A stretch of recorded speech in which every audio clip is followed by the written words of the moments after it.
back to the Rhonda Swan Show. Well, today we are in a very different location. In fact, we are back in New York City at the New York Stock Exchange, and we are highlighting and talking to those that are not only leveraging the digital assets of this world, but also how do we make more money, how do we keep it, and how do we now build a future for our family.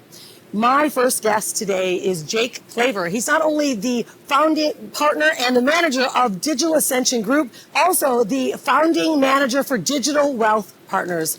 Jake Claver, welcome to the show. Thank you for having me, Rhonda. So good to have you. All right, so let's dig into this, right? Because I know that you work not only with family offices, but you're also working with high and ultra high net worth individuals. Yes, ma'am. And you're also now bringing not only digital currencies, but Web3 into the family offices. Let's talk about that. How did you get started, and what are you doing? Yeah, so I personally made a bunch of money in digital assets in 20 and 21, and I started curating these professionals around myself. And when I was going through the motions trying to find these individuals, it was very difficult to find anybody that actually had the expertise that I needed to ensure that my assets were protected, to mitigate risk, mitigate taxes, do all the stuff that you would get from a traditional wealth advisor, CPA, tax attorneys. And so I started curating those individuals around myself for my own estate. And then when I was speaking on social media, I had a couple people reach out, and they were nice enough to make some introductions to some family offices that had allocations, and they didn't have the professionals either. And so we've really found a niche and a foothold in the market here to be able to curate these services specific for digital assets for these high net worth individuals and family offices like you mentioned. I love it. And, you said the word protection of assets, right? That's a big thing.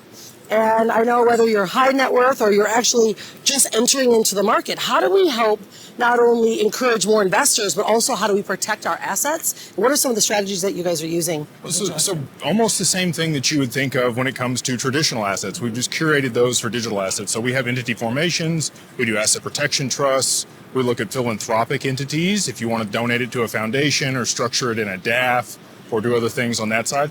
Insurance is another big play for our clients. We'll do PPLI, we do whole life insurance policies, and we're doing some pretty interesting things there to be able to invest the assets in kind into those policies so that they can grow tax-free and you can borrow against them just like you do in the traditional space for infinite banking. So who then are your ultimate clients that you guys are working with? Like, who are you working with now, and who are you calling in? Because right now, if we are looking at how do we set ourselves up for generational wealth, there's a lot of activity, right? Like there's a big explosion that could happen right now in the cryptocurrency world. There could be some big pitfalls. How are we looking out for this kind of stuff, and who are you looking for to support? So we do a lot of proactive work. We do work with high net worth individuals that have an allocation or a significant portion of their portfolio allocated to digital assets because right now, they're holding it on a thumb drive in their desk or in their safe or in a PO box. Not a whole lot of security or assurances that you're going to get from traditional wealth management or custodian. And so we provide that service specific for them with some bespoke advisory for their estate. And then obviously the family offices, we have 9 family offices that we consult with, and we advise on just the digital asset portion of their portfolio. Okay. So let's say that there's, like someone walking through here going, wow, here I am at the New York Stock Exchange. How do I get started? Like, what should I do as someone that's even new entry into the market? Because that's really the masses, right? Sure. And if we're looking to build not only generational wealth, support our families, like what are some of the strategies that you're telling them, this is what you should look at? Like, these are my opinions. Yeah, so I think market dynamics are going to shift significantly this year. We talked about this a little bit earlier, but a lot of people are invested in Bitcoin or Doge or these meme coins that are predicated on previous market cycles, even Ethereum to some point. Yeah. We are looking at assets that are going to have actual utility and be driven by the use case for these networks and protocols. So I think that's a misconception a lot of people have, is this just magical internet money? Right? There's just something in there and see what happens. Right now, everyone's okay right now. They're like, yeah, look what's happening.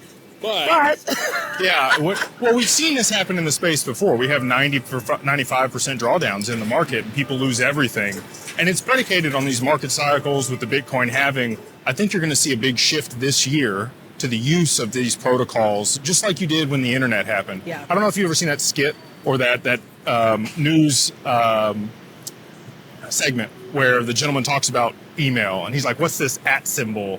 And how is this going to be used? And obviously today you get hundreds of emails, right, which completely replace postal. Yeah. And so that's exactly how this is going to affect the way money moves around the world. Right now, if you want to send a wire internationally, it could be 3 to 5 days, and it's going to cost you like $50 to $100, potentially with currency fluctuations, maybe more, just to get that value there.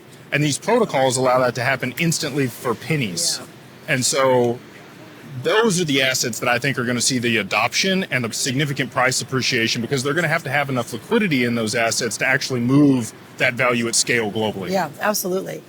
So how are you now, if let's say that there's someone they're like, look, I'm sorted, I'm already invested, I'm set, right? How are you penetrating or kind of getting the attention of, others that are just high net worth, but they're like not looking to work with anyone else? Well, a lot of these individuals have done it on their own, right? They invested in crypto, so we don't take any of the appreciation on the assets you invested in. Okay. If you bring us digital assets, we just provide the institutional custody. There are some AUM fees, but they're very low in comparison to traditional wealth managers.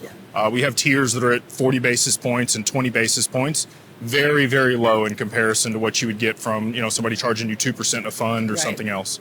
And we provide all the advisory services around that. And then we make sure that we're providing additional value, creating ways to be able to generate cash flow on these assets that don't exist today. We've done this inside of a hedge fund, and we mitigate the counterparty risk that you would have with like a Celsius or a DeFi protocol or anything that's kind of happened in the past. We've done this in a very buttoned up way. It's not to say there's no risk. There's always a little bit of risk when you're generating returns, but our projections show somewhere between 10 and 20% a year for somebody that's willing to put up their Bitcoin or willing to put up their XRP or their Doge. We have a couple different strategies to be able to generate in-kind returns. So if you want to continue to drive more of the asset and double down, or if you want that cash flow, or if you want the ability to borrow against it, we do anything all inside of institutional custody with the insurance, and I love how we put it together. All right, great. Well, all right, so I have a really unique question that I want to ask you, because I know that you've got quite a bit of ideas in a futuristic, I guess, glance into what might be happening in our digital currency and into the markets. Where do you feel that Bitcoin, digital currencies are going, and what should we look out for? So I have a very different view on this than most people. I think Bitcoin could go to 1 million, 2 million, 10 million over the long term, but I think in the short term here, we're going to have a lot of volatility. And the reason for that is the reverse carry trade.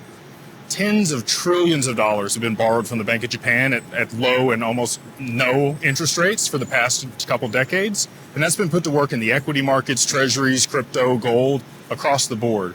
We saw this start to unwind last year in August, 13% down in one day in the S&P 500.